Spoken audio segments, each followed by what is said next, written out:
नमस्कार मित्रों। देश की राजनीति इस वक्त ऐसे मुकाम पर है जहां बहुत कुछ गड्ढमड है, बहुत कुछ समझ में नहीं आ रहा है। लेकिन ये समझने की ज़रूरत है कि क्या 2024 के चुनाव को लेकर भारतीय जनता पार्टी और कांग्रेस के बीच में जो टकराव है एक ऐसे मुकाम पर आ गया है जहां पर दांव पर देश है। क्योंकि भारतीय जनता पार्टी लगातार कह रही है कि राहुल गांधी ने विदेशी जमीन पर भारत का अपमान किया है। राहुल गांधी और उनकी पार्टी कांग्रेस इस बात को मानने के लिए तैयार नहीं है। इस बात पर राहुल गांधी अपनी बात संसद में रखना चाहते हैं, लेकिन संसद चल नहीं पा रही है।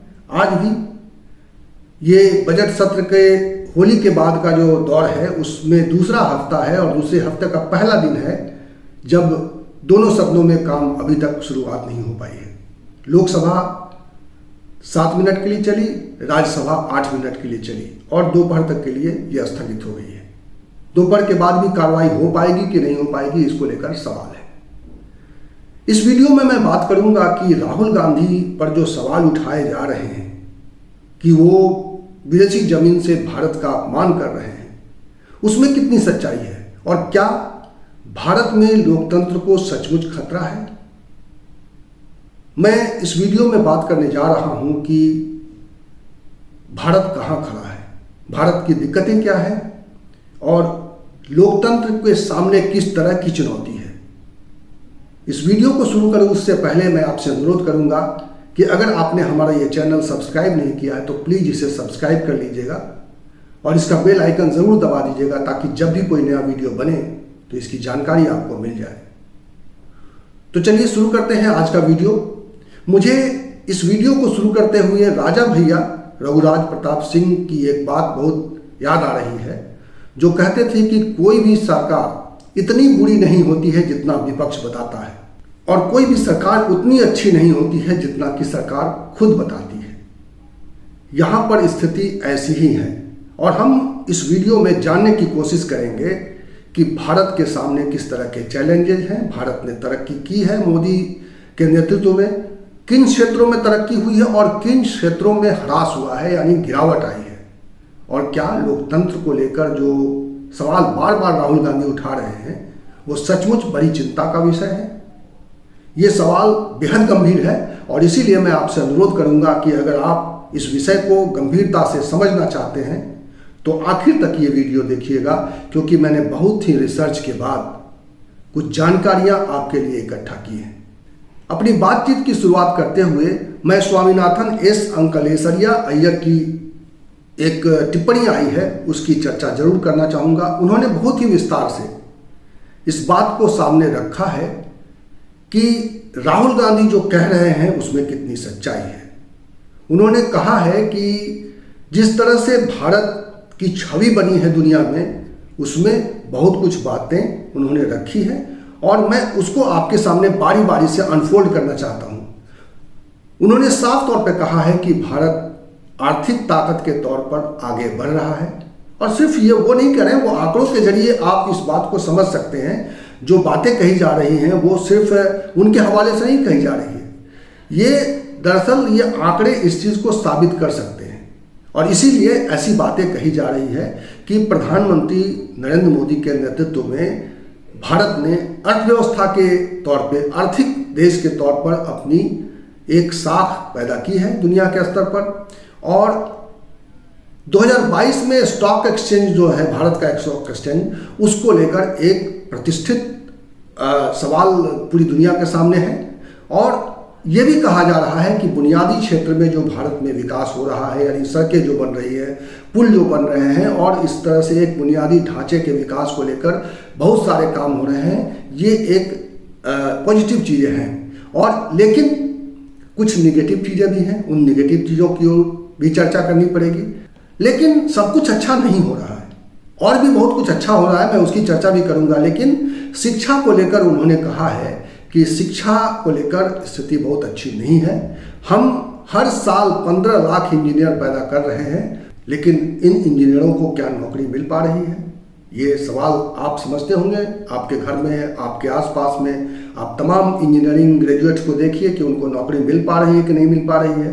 बाकी जो प्रोफेशनल कोर्सेज कर रहे हैं उनको नौकरी मिल पा रही है कि नहीं मिल पा रही है।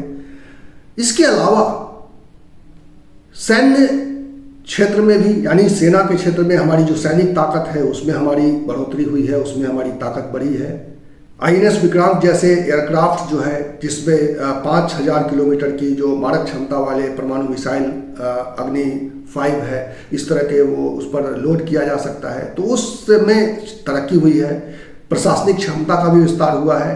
पेमेंट सिस्टम में बहुत सुधार आया है। जो बैंकों के जरिए जो सरकारी सहायता मिलती है या सरकारी खजाने से धन जो लोगों को मिलता है सरकारी योजनाओं का, वो सीधे सीधे पैसा पहुंच रहा है। इसमें एक बड़ा सुधार है, इसमें एक बड़ी पारदर्शिता आई है, तो ये भी एक अच्छी स्थिति है।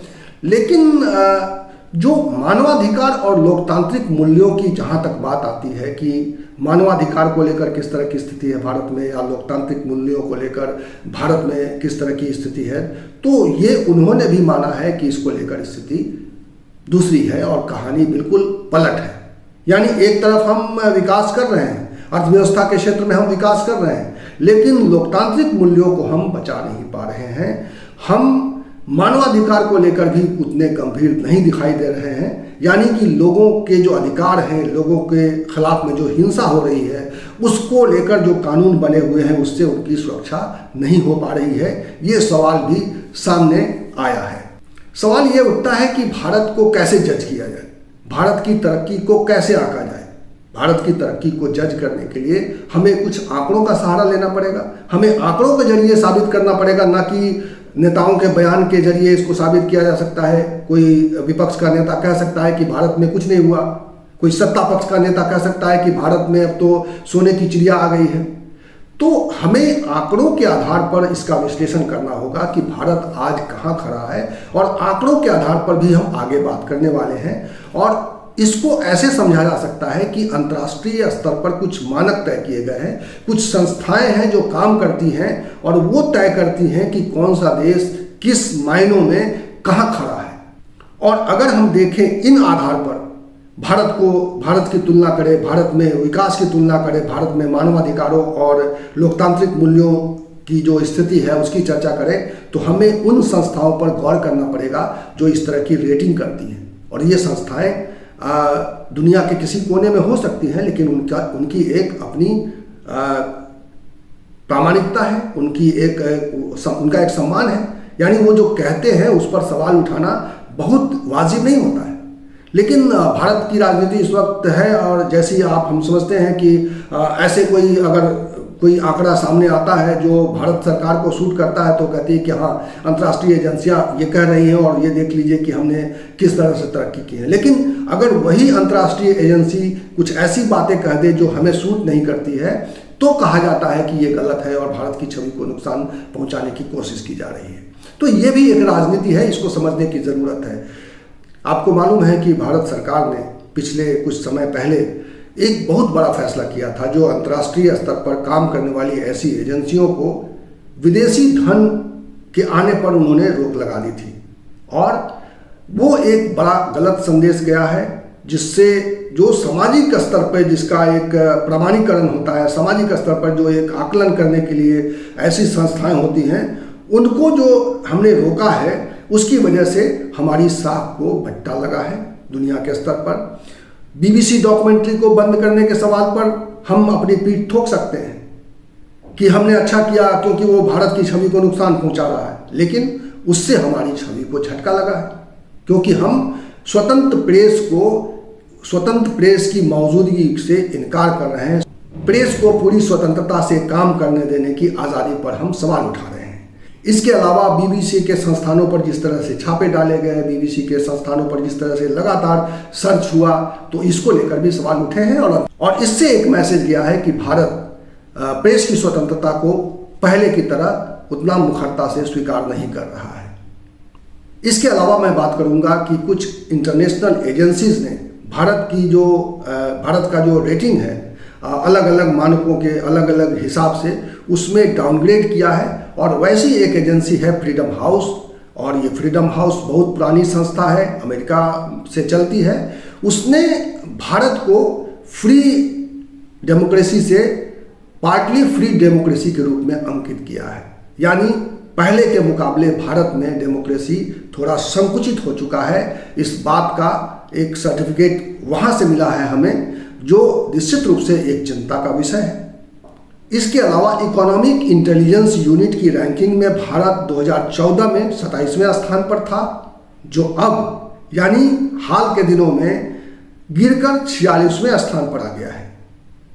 और यहाँ पर भारत को फ्लॉड डेमोक्रेसी यानी जो फुल डेमोक्रेसी का कैटेगरी था, उस कैटेगरी में भारत अब नहीं है। ये भी एक जानकारी आ रही है।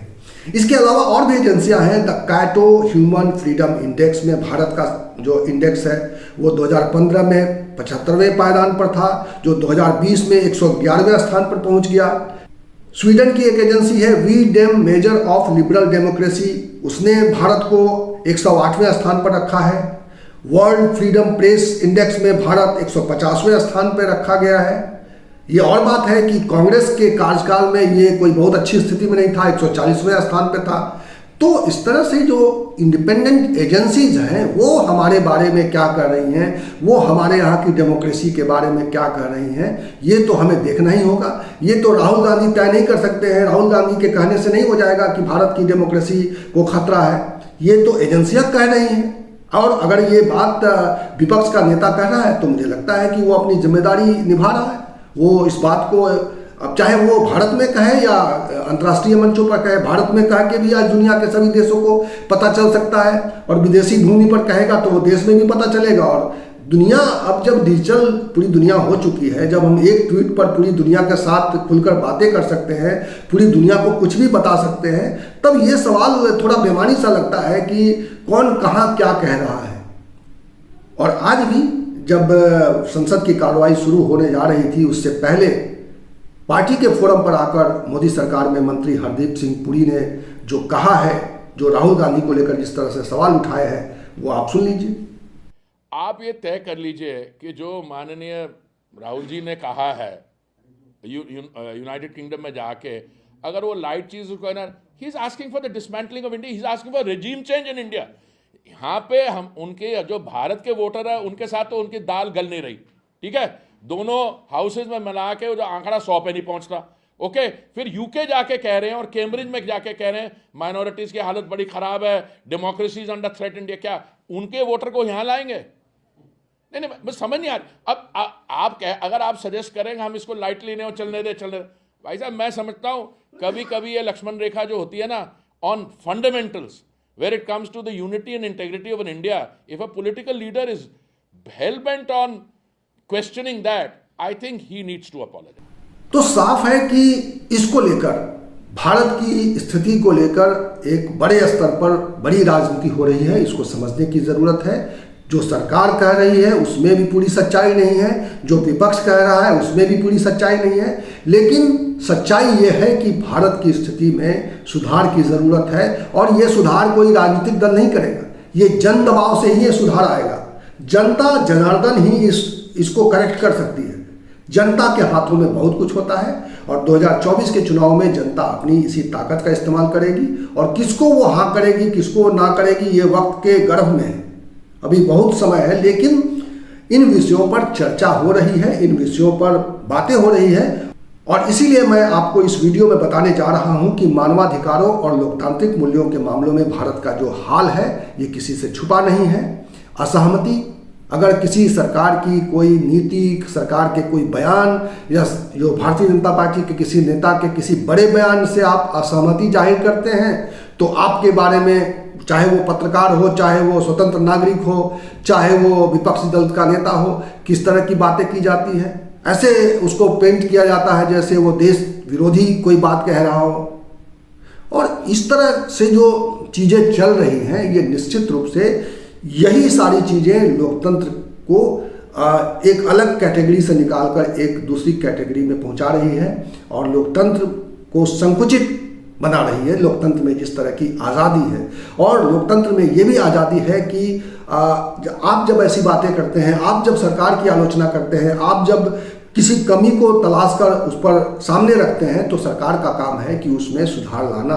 और यही कहा जा रहा है कि सरकार को इन मुद्दों पर सोचने की ज़रूरत है। सरकार के सामने जो आलोचनाएं आ रही है, ये उनका काम आसान किया जा रहा है। ये उनको बताया जा रहा है कि यहाँ पर आपसे कमी रह गई है, आपने बहुत बेहतर काम किया है, आपने बहुत सारे क्षेत्रों में बहुत अच्छा काम किया है, लेकिन इन क्षेत्रों पर भी ध्यान देने की ज़रूरत है ताकि भारत एक विश्वसनीय राष्ट्र के रूप में और ज़्यादा मजबूत हो सके, दुनिया की नज़र में एक और मजबूत राष्ट्र के रूप में उसकी पहचान कायम हो सके।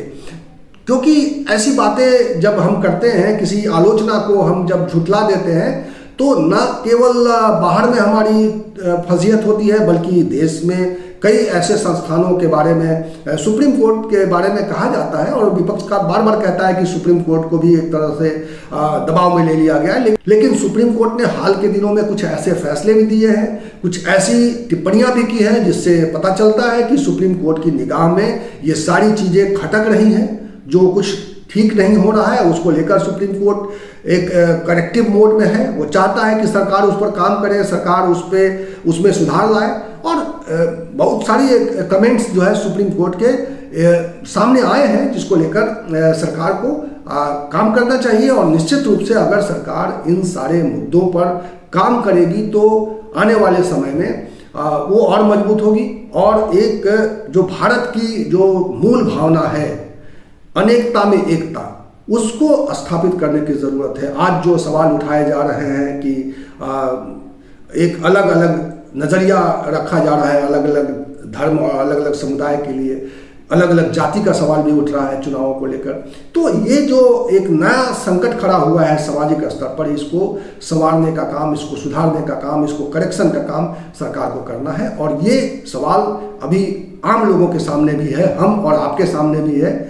हमारे और आपके सामने भी है, क्योंकि हम भी चाहते हैं कि देश मजबूत हो। और देश को तभी मजबूत किया जा सकता है जब ऐसे सवालों पर, जो लोकतंत्र में जो सवाल उठाए जाते हैं मीडिया के जरिए, लोकतंत्र में जो सवाल उठाए जाते हैं विपक्ष के द्वारा, उन सवालों पर सरकार गौर करे और उन पर मजबूती से काम करके देश को एक नई ताकत के तौर पर हमारे और पूरी दुनिया के सामने रखे।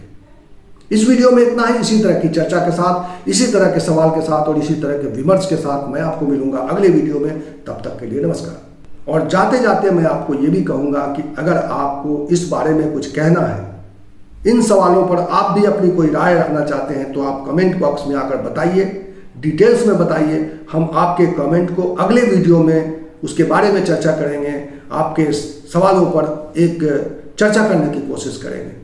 बहुत बहुत शुक्रिया, आपने आखिर तक हमारा ये वीडियो देखा है। धन्यवाद।